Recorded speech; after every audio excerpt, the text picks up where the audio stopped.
Right sir, మరో caller ఉన్నారు, సోమేశ్వరరావు గారు హైదరాబాద్ నుంచి. నమస్కారం సోమేశ్వరరావు గారు. సార్ నమస్కారం సార్. సార్ చెప్పండి సార్. సార్ 2013లో నేను 2 lakhs మా అత్త మాకు ఇచ్చిన డబ్బులు. అండి హలో సార్. చెప్పండి 2 lakhs ఇచ్చారు. 2 lakhs క్యాష్ ఇచ్చాం సార్ అప్పు రూపంలో. Hello sir. చెప్పండి సార్ చెప్పండి సోమేశ్వర. తీసుకొని ప్రామిసరీ నోట్ రాశారు సార్. హలో చెప్పండి సార్, వింటున్నాం. అప్పటి నుండి పైసలు ఇస్తలేరు, ఏ వడ్డీ కడతలేరు సార్. దానికి ఏమైనా రీజన్ ఉందా సార్? సార్ మీరు ఆ 3 years లోపలనే క్లెయిమ్ చేయాల్సి ఉంటుంది. ఓకే, దానిపైన డేట్స్ రాసి ఉన్నాయి అన్ని దాంట్లో రాసి ఉన్నాయి సార్. మీరు ఏదైనా అమౌంట్ మనము వాళ్ళ దగ్గర నుంచి 3 years లోపలనే ఇది కలెక్ట్ చేసుకోవాలి. ఓకే, లిమిటేషన్ ఉంటుంది. ఇప్పుడు ఏమైనా చేయడానికి అవకాశం లేదు. ఎల్ఐసి అంటే మీ అత్తమామ అంటే వాళ్ళ అమ్మాయిని మీకు ఇచ్చారా లేకుంటే ఎలా అత్తమామ ఇచ్చారు సార్? అమ్మాయినే మాకు ఇస్తున్నారు సార్. అంటే మీరు అప్పుడు ఏమైనా కట్నం ఇచ్చిన అమౌంట్ ఏమైనా రిటర్న్ ఇచ్చారా మీరు? అవును సార్, ఏదో అప్పు రూపంలో నాకు కావాలి అవసరం ఉందంటేనే తీసుకున్నారు సార్. ఓకే ఎల్ఐసి వాళ్ళ పైన ఏం కోర్టుకి వెళ్తారు?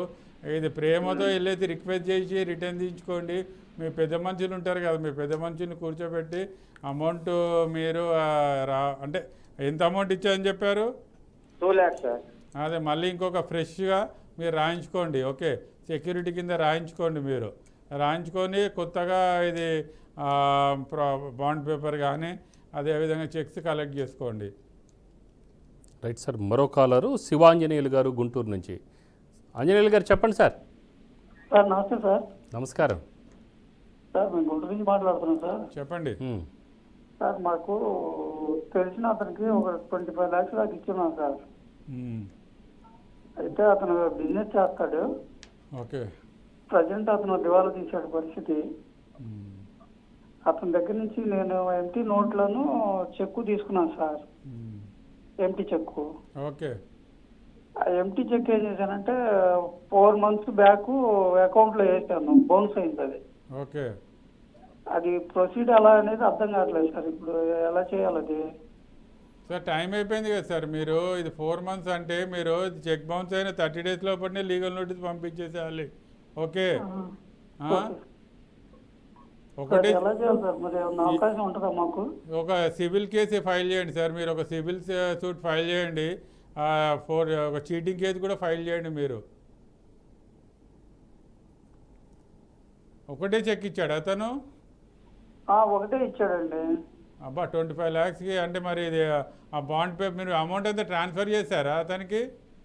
లేదండి, క్యాష్గా తీసుకున్నాడు. అంటే అప్పుడు కొద్దిగా 2 lakhs అలా తీసుకున్నాడు. అంటే 25 దాకా అయింది. రన్నింగ్ అకౌంట్ అనమాట.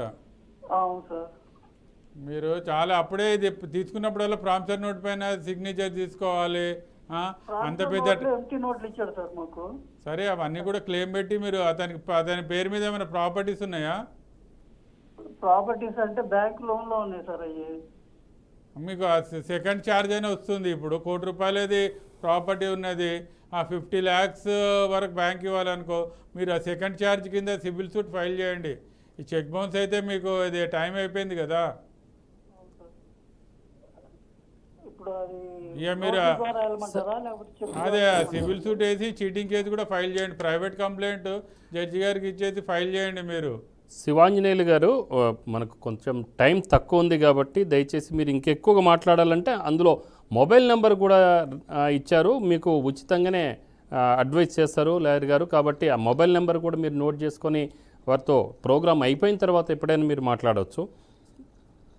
సో మరో కాలర్ ఉన్నారు సార్, నరేందర్ రెడ్డి కర్నూలు నుంచి. Sir good evening sir. Good evening sir. Good evening. Good evening sir. Sir మాది కర్నూలు డిస్ట్రిక్ట్ బనగానపల్లి సార్.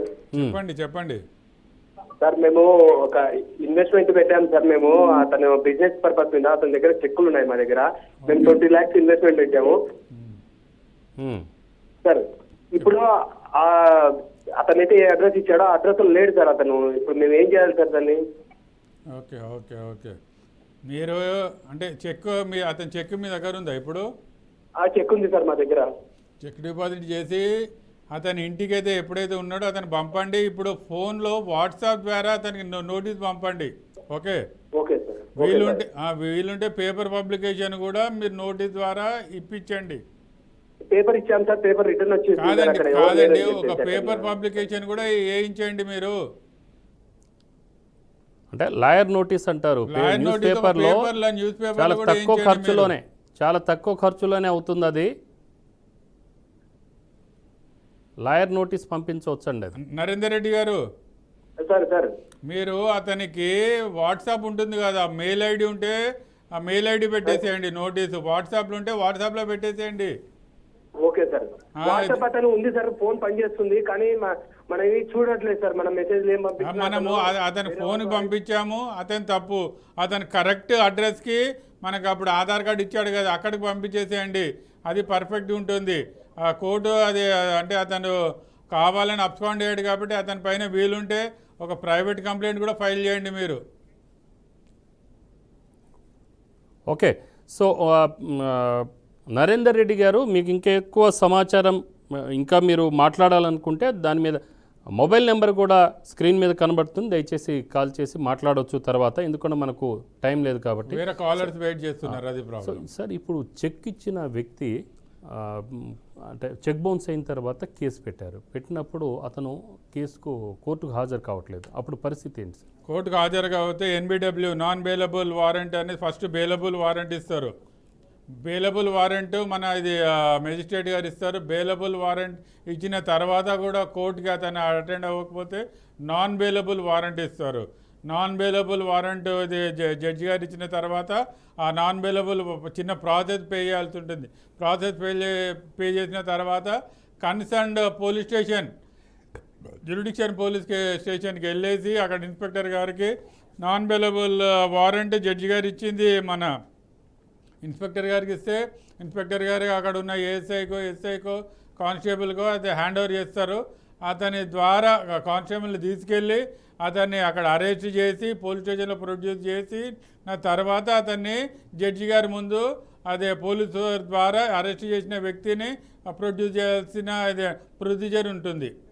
కాబట్టి అతను నాన్ బెయిలబుల్ వారెంట్ ఇష్యూ చేస్తారు కోర్టుకు అటెండ్ అవ్వకపోతే.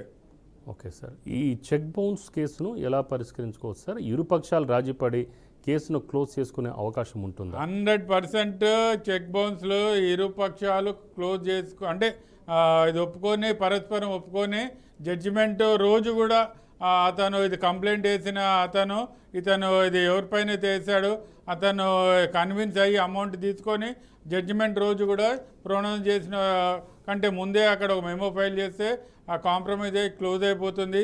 తర్వాత అప్పీల్ కూడా ఉంటుంది. అంటే అప్పీల్ అంటే ఏంటి, ఇప్పుడు కన్విక్షన్ అయిన కేసు వాళ్ళు అప్పీల్కి వెళ్తారు. అప్పీల్ పీరియడ్లో కూడా మనము ఇది కాంప్రమైజ్ అయ్యే అవకాశాలు ఉంటుంది. ఏ స్టేజ్లో అయినా check bounce case compoundable offence అనమాట. ఇది బేసికల్గా ఇది కంపౌండబుల్ అఫెన్స్, కొనేమో నాన్ కంపౌండబుల్ ఉంటాయి. ఇది చెక్ బౌన్స్ అనేది కంపౌండబుల్ అఫెన్స్ కాబట్టి కేసు కాంప్రమైజ్ అయ్యే అవకాశాలు 100% ఉంటుంది. కానీ ఎవరైతే ఇది అమౌంట్ ఇది కంప్లైంట్ వేశాడో అతను ఒప్పుకోవాల్సి ఉంటుంది. ఓకే, అతను ఒప్పుకుంటే కేసు క్లోజ్ అయిపోతుంది. ఓకే సార్, చూశారు కదా ఈరోజు న్యాయవేదిక కార్యక్రమంలో చెక్ బౌన్స్ వల్ల ఎదురయ్యే సమస్యలు, వాటిని ఎలా పరిష్కరించుకోవచ్చు అనేది న్యాయవేదిక కార్యక్రమానికి వచ్చి బీఆర్కే న్యూస్ వీక్షకులకు కావాల్సిన సమాచారం అందించినందుకు ధన్యవాదాలు సార్. అలాగనే మరింత మందికి న్యాయవేదిక ద్వారా సలహాలు అందించేందుకు యాజమాన్యంతో పాటు ప్రముఖ అడ్వకేట్లు సిద్ధంగా ఉంటాం. ఇక మరో అంశంతో రేపు సాయంత్రం 5 గంటలకు ప్రసారమయ్యే బీఆర్కే న్యాయవేదిక ఫోన్ ఇన్ కార్యక్రమంలో మళ్ళీ కలుసుకుందాం. అలాగనే మీకు ఇంకా ఎక్కువ సమాచారం కావాలనుకుంటే లాయర్ గారి నంబర్ కూడా ఇచ్చాము. ఆ నంబర్ కూడా మీరు స్క్రీన్ మీద ఉన్న నంబర్స్ కాల్ చేసి కూడా లాయర్ గారికి ప్రోగ్రాం తర్వాత మీరు మీ డౌట్స్ చెప్పి క్లారిఫై చేసుకోవచ్చు. అయితే వారు కూడా మీకు ఉచితంగా అడ్వైస్ ఇచ్చే అవకాశం ఉంటుంది.